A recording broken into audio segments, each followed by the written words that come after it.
Mi nombre es Asunción, aunque todos en el pueblo me llamaban Asu. Nací y crecí en un pequeño rincón de Oaxaca, un lugar donde el tiempo se medía por el sol y la luna, y el aire olía a tierra mojada y a mezcal. Mi vida estaba entrelazada con la de mi esposo, Emilio, un hombre de manos fuertes y corazón noble, que labraba la tierra con la misma devoción con la que me amaba. Éramos pobres, sí, pero nuestra pobreza era una riqueza de otro tipo, una que se tejía con sonrisas, abrazos y la silenciosa complicidad de dos almas unidas. Mi hogar, una humilde casita de adobe, era mi santuario. Las paredes estaban encaladas, con unos pocos adornos de barro que yo misma había modelado. Mi vestido era de manta, con bordados sencillos que hablaban de la historia de mi gente, y mis pies descalzos conocían cada piedra del camino. Un día, la tranquilidad de nuestro pueblo se vio interrumpida por una llamada inesperada. Era Balam, un antiguo amigo de Emilio que, años atrás, había migrado a la Ciudad de México. Balam había triunfado. Su voz, ahora grave y llena de la prisa de la urbe, resonó como un trueno en el silencio de nuestra vida rural. «Ven, Emilio», dijo. «Aquí hay trabajo, hay futuro. La vida en el pueblo es un pozo sin fondo». Emilio, al principio, desestimó sus palabras. Pero esa noche, mientras yo preparaba la cena, su mirada se perdió en el vacío. Con una voz que apenas reconocí, me preguntó, ¿alguna vez soñaste con ver la gran ciudad, Asu? Yo sonreí, sin dudarlo, respondí, mi ciudad está donde tú estés, mi amor. Y así, con una sola frase, nuestro destino quedó sellado. Emilio vendió su pequeña parcela, y con el poco dinero que teníamos, empaquetamos nuestras vidas en un par de maletas desvencijadas. Los vecinos nos miraban con una mezcla de lástima y asombro. Para ellos, la ciudad era un monstruo de 1000 cabezas, un lugar donde los sueños se perdían y las almas se vendían al mejor postor. Pero dentro de mí, una nueva emoción crecía, una mezcla de miedo, curiosidad y un anhelo por lo desconocido. Por primera vez en mi vida, sentí que algo más me esperaba más allá de las montañas de Oaxaca. El viaje a la Ciudad de México fue un torbellino de emociones. Las luces de la ciudad nos recibieron como un sol artificial, cegador y abrumador. Edificios que perforaban el cielo, un río de gente apresurada que no se miraba a los ojos, el olor a gasolina y asfalto que reemplazaba al dulce aroma de la tierra. Mi corazón se encogió, y por primera vez, sentí una extraña opresión en el pecho. Pero me aferré a la mano de Emilio, a la única parte de mi mundo que había traído conmigo. Balam nos recogió. Llegó en una camioneta reluciente, con asientos de cuero que olían a nuevo. La contrastante imagen de su camioneta frente al burrito de Emilio en la plaza del pueblo me hizo sentir una punzada de vergüenza. Nos llevó a un pequeño departamento en un barrio de clase media. Era limpio, pero helado y sin alma. La primera noche, me acosté en la cama y miré el techo. Me pregunté dónde estaba el cielo, ese inmenso manto estrellado que solía arrullarme en el pueblo. Las paredes nos rodeaban, un laberinto de cemento que me hacía sentir prisionera. A la mañana siguiente, Balam llevó a Emilio a una empresa de construcción. «Tal vez aquí encuentres trabajo», le dijo.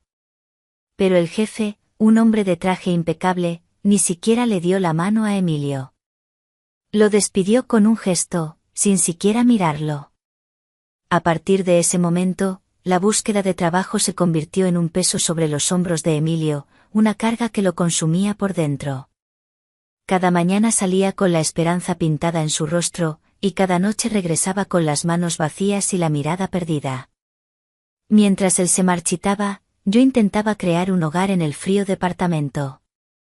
Desempaqué las pocas cosas que teníamos, coloqué una pequeña imagen de la Virgen de Guadalupe en la pared y traté de infundirle calor a ese espacio. Pero Balam se convirtió en una presencia constante. Venía casi todos los días, trayendo bolsas de comida y diciendo, «Cocina para que Emilio no se canse». Al principio, me sentí agradecida, pero pronto noté que sus ojos no me miraban con la misma amistad de antes. Había algo más, una intensidad que me incomodaba. Una noche, cuando Emilio regresó del trabajo, encontró un sobre con 1000 pesos en la puerta. Se sorprendió y me preguntó quién lo había dejado. Fingí estar tan desconcertada como él. Los siguientes días, la misma cantidad de dinero apareció en la puerta. La sospecha de Emilio creció, una sombra que se interponía entre nosotros. ¿De dónde viene este dinero, Asu?, me preguntó con la voz quebrada.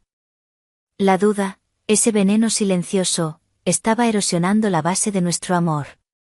Yo no podía decirle la verdad. No podía confesar que Balaam me los daba a escondidas, diciéndome que eran un adelanto por su ayuda. Un día, Emilio salió de casa como de costumbre, pero se escondió en la esquina de la calle. Tenía la intención de espiarme. A las 11 en punto, el timbre sonó. Corrí al espejo, pasé un dedo por mis labios para darles un poco de color, un ritual que nunca había necesitado en el pueblo. Y por primera vez, me quité el rebozo. Con el corazón en la garganta, abrí la puerta. Balaam estaba allí. La mirada de Emilio se oscureció, y sus puños se apretaron. En ese momento, las palabras de Balaam me parecieron una profecía de nuestra perdición. Con un nudo en la garganta, dejé que Balaam pasara. La conversación fue rápida, solo un par de frases sobre trabajo y los adelantos que Emilio aún no debía saber. Pero el daño ya estaba hecho. La semilla de la sospecha ya había echado raíces. Cuando Emilio regresó, la cena que preparé con tanto esmero se quedó fría en la mesa. El silencio en nuestro departamento era más ruidoso que el tráfico de la ciudad. El vacío entre nosotros se había vuelto un abismo. Yo había cambiado. Mi inocencia se había desvanecido, y la ciudad me había enseñado a mentir. La cena se enfrió en la mesa, al igual que el aire entre nosotros. El silencio de Emilio era una pared de hielo. Intenté hablarle, preguntarle qué le pasaba, pero sus ojos me rehuían, y cada vez que lo miraba, solo veía la sombra de la duda que yo misma había plantado. Esa noche, me acosté en la cama y sentí su distancia como una manta pesada. El frío del departamento se había metido en nuestros huesos, y por primera vez, sentí que la ciudad no solo nos había quitado el sol, sino también la calidez de nuestro hogar. A la mañana siguiente, me levanté para preparar el desayuno, pero Emilio se quejó de un dolor de cabeza y dijo que se quedaría en la cama. Mi corazón se encogió. Sabía que no estaba enfermo, pero no me atreví a cuestionarlo. Mientras yo me movía por la casa, sentía sus ojos sobre mí. Me vestí con mi vestido de manta, el mismo que había llevado desde Oaxaca, y me miré en el espejo. Mi reflejo parecía un fantasma del pasado, una versión de mí que ya no encajaba en esta ciudad de prisas y secretos. A las 10:45, el timbre sonó. Me sobresalté, y al ver el rostro de Balaam en la puerta, la culpa me quemó por dentro. Llevaba una bolsa de papel en la mano y me la entregó con una sonrisa. El Señor te espera, susurró. Prepárate. Cerré la puerta y abrí la bolsa. Dentro, encontré algo que nunca en mi vida había tocado, un vestido negro de seda, tan suave que se sentía como agua, y unas medias de nylon, delgadas como telarañas. También había unos zapatos de tacón que, al verlos, me parecieron instrumentos de tortura. Mi corazón latía con fuerza. Me quité mi ropa de manta, mi piel se sintió expuesta al aire frío. La seda se deslizó sobre mi cuerpo con una intimidad sorprendente, abrazando cada curva de una manera que me hacía sentir avergonzada y a la vez, extrañamente poderosa. El vestido era ajustado y se ceñía a mi cintura, la falda caía en un pliegue recto que mostraba mis piernas. Me puse las medias, el nylon se ajustó a mis muslos con un roce delicado, y por primera vez, sentí que mis piernas tenían una vida propia, una sensualidad que nunca había conocido. Con manos temblorosas, me apliqué un poco de rímel y un labial rojo brillante que hacía que mi boca se viera diferente. Cuando Balaam llamó de nuevo a la puerta, me miré en el espejo por última vez. La mujer que me devolvió la mirada no era Asu, la chica de la tierra. Era una desconocida, con el pelo suelto y un brillo en los ojos que solo la ciudad podía dar. Bajé la mirada al suelo, un ritual que me ayudaba a mantener la humildad en el pueblo, pero en la ciudad, las reglas eran diferentes. No me atreví a decirle a Emilio la verdad. ¿Cómo le explicaría que el dinero y los regalos no eran por una traición, sino por este extraño trabajo? ¿Cómo le diría que Balaam me había presentado a una poderosa diseñadora de alta costura, doña Carlota, que me había contratado para probar sus vestidos, para que su ropa, con sus telas ajustadas y sus cortes atrevidos, encajara perfectamente en cuerpos de mujeres como yo, con curvas más naturales y reales que las de las modelos de pasarela? Salí, y por primera vez, caminé por la calle con la espalda recta, los hombros hacia atrás, sintiendo cada paso que daba con los tacones. Emilio, a la vuelta de la esquina, me vio subir a la camioneta de Balaam.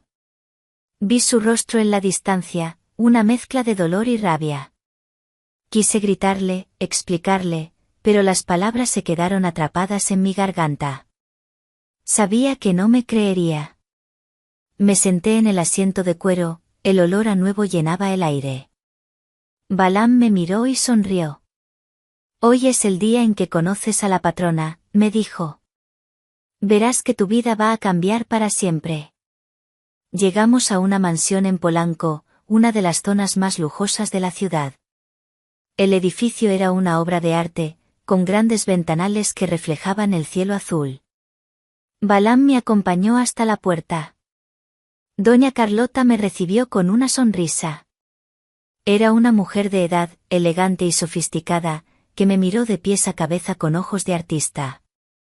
Así que tú eres mi nueva musa, me dijo. Pasé varias horas probándome vestidos de diferentes texturas y colores.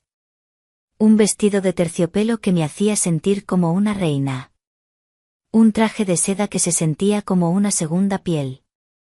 Mi cuerpo, que había conocido la aspereza de la tierra y la frescura del algodón, ahora estaba envuelto en telas que susurraban lujos y secretos. Doña Carlota me explicaba los cortes, las texturas, y yo le daba mi opinión, mi cuerpo como un lienzo para sus creaciones. Salí de allí con una bolsa, un regalo de Doña Carlota. Dentro había otro vestido y más zapatos. Sentí un extraño poder. El dinero que ganaba no era sucio, no era por una traición. Era por mi cuerpo, por mis formas naturales, por mi esencia oaxaqueña que, en esta ciudad, se había convertido en una mercancía valiosa. Volví a casa, pero esta vez, no había mentiras en mis labios, sino en mi corazón. No le dije a Emilio la verdad. Le conté que había ido a una tienda a buscar trabajo, y que no lo había encontrado.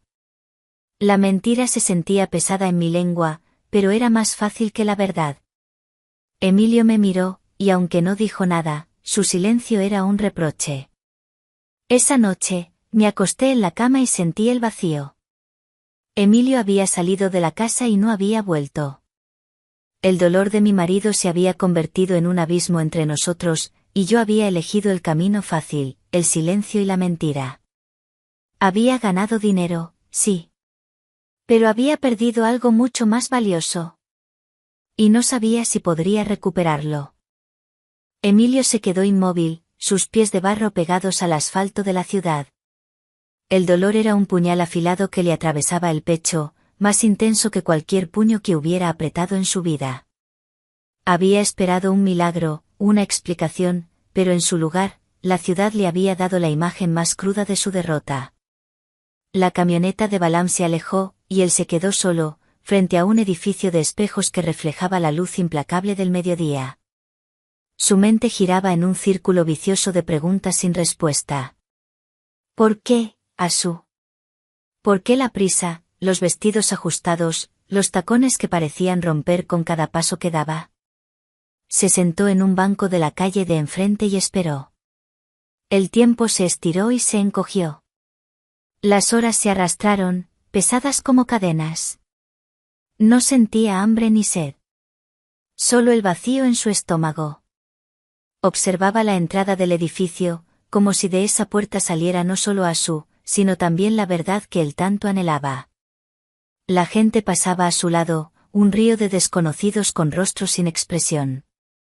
La ciudad era un laberinto de soledad, un lugar donde nadie te miraba, donde tu dolor era invisible. La bocina de un coche lo sobresaltó. El olor a gasolina y a escape de los autos le quemaba la garganta, una antítesis del aire puro y perfumado de las flores silvestres de su pueblo. Finalmente, después de lo que parecieron siglos, la puerta del edificio se abrió. Asu salió. Su rostro estaba sereno, con una tenue sonrisa en los labios que él no pudo descifrar. Llevaba una pequeña bolsa en la mano. La mujer que salió no era la Asu que él conocía. El vestido era diferente, la forma en que caminaba también. Se movía con una confianza que antes no tenía. Era una extraña. Emilio sintió que el mundo se le venía encima. La había perdido. La ciudad se la había arrebatado. Había soñado con un futuro en la ciudad, pero ese futuro era un espejismo que había corrompido lo más puro de su vida. Se levantó del banco, pero sus piernas no lo llevaron hacia ella. Su corazón le gritaba que la confrontara, que le exigiera la verdad, que le hiciera preguntas. Pero sus pies lo traicionaron. Se dio la vuelta y se alejó. El dolor era tan grande que ni siquiera podía gritar. Asu caminaba en dirección opuesta a él, sin saber que él estaba allí, observándola. Cada paso que ella daba, era una herida que él sentía en su alma. No la siguió. No podía. La imagen de esa Asu, la de la ciudad, se había clavado en su mente y no lo dejaría en paz. Su Asu, la de su pueblo, la que se levantaba con el canto del gallo, la que amasaba el maíz y cocinaba para él, esa Asu había muerto en ese edificio de lujo. Regresó a su departamento. El calor de la tarde se había disipado, dejando un frío desolador. La puerta se cerró detrás de él con un eco vacío. La mesa estaba puesta, con la cena que Asu había dejado lista. Un plato de sopa, una tortilla. Le pareció una burla. Todo era una mentira, una fachada. Se sentó en la silla, apoyó la cabeza en la mesa y cerró los ojos. Vio en su mente el rostro de su padre, su voz susurrándole que la tierra nunca traiciona. Recordó la vida sencilla, el aroma a tierra húmeda después de la lluvia, la vista de las montañas al amanecer. La vida en el pueblo era dura, pero la confianza era la moneda más valiosa. Aquí, en la ciudad, esa moneda no tenía valor. Pasó la noche en un torbellino de recuerdos y dolor. Las luces de la ciudad entraban por la ventana, frías y distantes. No había estrellas, solo un resplandor artificial que hacía imposible ver el cielo. No había paz. A primera hora de la mañana, tomó una decisión. No era una rendición, sino un acto de autopreservación. La ciudad había ganado. La vida que él había querido para ellos era una fantasía. Se levantó, tomó un pedazo de papel y un lápiz, y escribió. Su letra, que había dibujado con tanto cuidado en su tierno amor, ahora estaba llena de angustia. Asu, la ciudad te robó de mí. No soy de este lugar. Yo regreso a casa. No me busques. Que Dios te perdone. Dejó la carta en la mesa, al lado del plato de sopa fría. Tomó su maleta, la misma con la que habían llegado, y salió de la casa, cerrando la puerta con un suave clic que selló su destino. No miró hacia atrás. El sol apenas se asomaba en el horizonte, tiñendo el cielo de un triste color grisáceo. Se subió a un autobús con destino a Oaxaca, el corazón destrozado, pero con la convicción de que había tomado la única decisión posible. La ciudad se alejaba lentamente en el espejo retrovisor. Los edificios de cristal, las calles repletas, las luces parpadeantes, todo se convirtió en un borrón. Solo quedaba el recuerdo de la mujer que amó, la mujer que, según él, ya no existía. Y con esa certeza, Emilio se dejó ir. El amor había sido derrotado por la sospecha.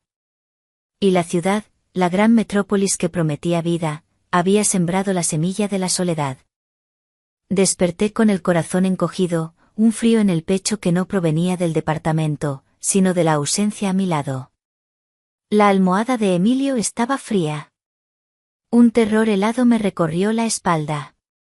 Corrí a la sala, y allí estaba, sobre la mesa, la carta que lo cambió todo. Su letra, que había visto tantas veces en poemas que me escribía, ahora me parecía la de un extraño. Asu, la ciudad te robó de mí. No soy de este lugar. Yo regreso a casa. No me busques. Que Dios te perdone. Leí esas palabras una y otra vez, hasta que se emborronaron con mis lágrimas. El plato de sopa que le había preparado, ahora una burla cruel, se había enfriado por completo. Me quedé allí parada, como una estatua, mientras el sol de la ciudad entraba por la ventana y llenaba el departamento de una luz que yo no sentía. Me miré en el espejo de la pared. No veía a la mujer que se había puesto el vestido de seda. Veía a una niña perdida, con los ojos hinchados por el llanto, y una tristeza tan profunda que sentí que podría ahogarme en ella. Balaam me había hablado de un nuevo futuro, de una vida mejor, pero lo único que la ciudad me había dado era una soledad que cortaba el alma. La supuesta riqueza que él me había ofrecido no era más que un puñado de polvo. El teléfono sonó. Era Balaam. Su voz, llena de una alegría que me resultó insoportable, resonó en mi oído. Asu, ¿estás lista? Te estoy esperando. Le colgué sin decir una palabra. Unas horas después, el timbre volvió a sonar. Balaam estaba en la puerta, con un ramo de flores en la mano. Lo miré a través de la mirilla. Sus ojos ya no me parecieron los de un amigo, sino los de un depredador. No abrí la puerta. Me quedé en silencio, observando cómo dejaba las flores en el suelo y se iba, con la cabeza gacha. El ramo de rosas, un símbolo de lo que él creía que era amor, ahora me parecía una ofensa, una mentira más en esta ciudad de falsedades. Lo dejé allí, en la puerta, para que se marchitara. Recordé la primera vez que vi a Emilio en su campo. Con las manos sucias de tierra, su rostro sudado, sus ojos brillando con la honestidad de un hombre que se gana la vida con su propio esfuerzo. Esos ojos. Esos eran los ojos que yo había traicionado, no con un cuerpo, sino con una mentira. Me había escondido detrás de secretos y excusas, dejando que la duda creciera en su corazón. Las ropas que me había dado doña Carlota, el dinero, los regalos, todo se sintió vacío. No tenían valor. Mi verdadera riqueza, mi amor, mi confianza, se había quedado atrás, en el pueblo, enterrada en la tierra de Oaxaca. Tomé una decisión. No era una rendición, sino un acto de valentía. Me quité la ropa de la ciudad, los vestidos ajustados, los tacones que me habían hecho sentir poderosa. Me puse mi vieja ropa de manta. Era áspera, pero me resultaba familiar. Mi cuerpo, acostumbrado a la suavidad de la seda, ahora se sentía en casa con el algodón tosco. Dejé el resto de las cosas en el armario, como un recuerdo de mi estupidez. La única cosa que me llevé fue mi pequeña imagen de la Virgen de Guadalupe. Tomé mi maleta, la misma con la que habíamos llegado, y salí del departamento. El eco de la puerta al cerrarse fue el sonido de mi alma rompiéndose. Fui a la estación de autobuses. Me senté en el asiento y miré por la ventana. Las luces de la ciudad me parecían una tormenta de chispas, una furia que había destruido mi vida. Mis lágrimas caían silenciosamente, rodando por mis mejillas. La ciudad me había hecho una llorona, una mujer que llora por lo que ha perdido. No por el dinero, ni por la ropa, ni por una vida de lujo, sino por el único hombre que había conocido la verdad de mi corazón. El viaje de regreso fue largo, y cada kilómetro que el autobús avanzaba, mi corazón se encogía un poco más. ¿Qué iba a hacer? ¿Me recibiría Emilio? ¿Sería capaz de perdonarme? Llegué a Oaxaca al amanecer. El aire olía a tierra mojada. El sol se levantaba sobre las montañas. El sonido del canto de un gallo me devolvió a la realidad. No estaba en la ciudad, en ese laberinto de cemento. Estaba en casa. Pero, ¿era realmente mi hogar si él no estaba conmigo? Con ese pensamiento, me bajé del autobús, mi corazón latiendo con una mezcla de esperanza y miedo. No sabía lo que me esperaba, pero sabía que tenía que enfrentar la verdad y luchar por el amor que creía que se había perdido para siempre. El aire de Oaxaca me golpeó con una familiaridad que me hizo llorar. Olía a tierra, a tortillas de maíz recién hechas y a la tranquilidad que solo la vida rural puede ofrecer. Me bajé del autobús, con el corazón en un puño. No me sentía como la mujer que se había marchado, llena de esperanza. Me sentía como un espectro, una llorona, que había vuelto a su tierra para lamentarse por su alma perdida. Me cubrí la cabeza con el rebozo, como si ese trozo de tela pudiera protegerme de la vergüenza. Un vecino, don Lorenzo, me vio y se acercó. Asu, dijo con una voz suave, qué bueno verte. Emilio regresó hace unos días, trabaja en la vieja parcela. Mi corazón dio un vuelco. Él estaba aquí. Fui directamente a la parcela. El sol caía con fuerza sobre la tierra, y a lo lejos, vi a un hombre arando la tierra con una mula. Era Emilio. Sus hombros anchos, su camisa sudada, sus manos fuertes. Era el mismo hombre que había amado, pero había un aura de tristeza a su alrededor. Me acerqué, mi corazón latiendo con tanta fuerza que pensé que podría salirse de mi pecho. Cuando me vio, se detuvo. Sus ojos, que siempre me habían mirado con amor, ahora estaban llenos de una mezcla de dolor y sorpresa. Asu, dijo, su voz era un susurro. ¿Qué haces aquí? Vengo a casa, Emilio. Vengo a buscarte. Vengo a pedirte perdón. Me sentí tan vulnerable, tan desnuda. Las palabras se derramaron de mi boca como un río, un torrente de secretos y verdades que había guardado. Le conté todo. Sobre Balaam, sobre la diseñadora, sobre el dinero que no era para el pecado, sino para la supervivencia. Le hablé del vestido de seda, del labial que me hacía sentir extraña, de la soledad que me había corroído. Le dije que en esa ciudad, la gente paga por la belleza, por la imagen. Le dije que mi cuerpo se había convertido en un lienzo para otros, pero que mi corazón siempre fue suyo. Emilio no dijo nada. Me miró, y en su mirada vi que el muro que había levantado alrededor de su corazón comenzaba a resquebrajarse. Me tomó de la mano y me llevó a la casita que habíamos compartido. El silencio en el interior era más fuerte que cualquier palabra. Me senté frente a él, y en esa quietud, comenzamos a sanar. Hablamos de nuestros miedos, de las dudas, de las suposiciones que nos habían separado. Él me confesó que se había sentido insuficiente, que su amor no había sido suficiente para retenerme. Yo le dije que no era así, que la ciudad me había seducido, pero que mi alma siempre le había pertenecido. Con los días, comenzamos a reconstruir. Emilio me llevó a una vieja cabaña que su padre le había dejado en las laderas de la montaña. Nuestro pasado está en esa casita, dijo. Este será nuestro futuro. Durante semanas, trabajamos juntos. Limpiamos la maleza, arreglamos el techo, sacamos el polvo. Cada clavo que él martillaba, cada ventana que yo limpiaba, era una puntada en el tejido de nuestra confianza. El tacto de sus manos, que una vez habían labrado la tierra, ahora reparaba las paredes de nuestro nuevo hogar.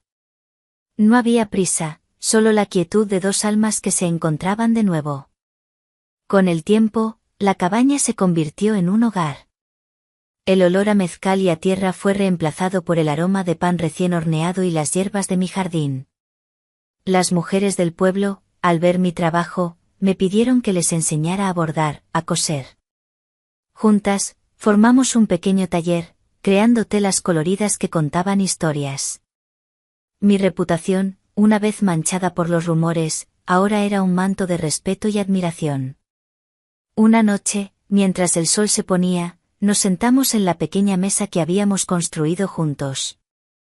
Yo preparé una comida sencilla, pero deliciosa. La luz de una vela iluminaba nuestros rostros. Asu, dijo Emilio, te fui infiel. No con otra mujer, sino con la desconfianza. Dejé que un fantasma de la ciudad me robara la fe en ti. Le tomé la mano, y yo, le dije, traicioné nuestra verdad. Pero regresé, y tú me esperaste.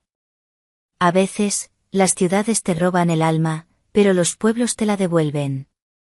El final de la historia no fue una explosión de fuegos artificiales, sino una pequeña revelación. Meses después, mientras tomábamos el desayuno, puse una segunda taza de café sobre la mesa. Tomé la mano de Emilio y la coloqué sobre mi vientre. Él me miró, y en sus ojos vi el miedo y la alegría. Emilio, susurré, hay una vida más en este hogar. Hay un alma más que llega a nuestra tierra. Él se levantó, me abrazó, y su rostro se humedeció con lágrimas. Las ciudades tienen sus encantos, sus luces, sus promesas vacías.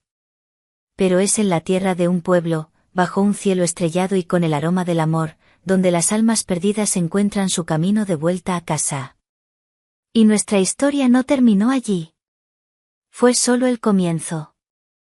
Un nuevo capítulo esperaba ser escrito, con cada latido de un pequeño corazón que nos recordaba que el amor, la fe y el perdón, son las únicas verdaderas riquezas.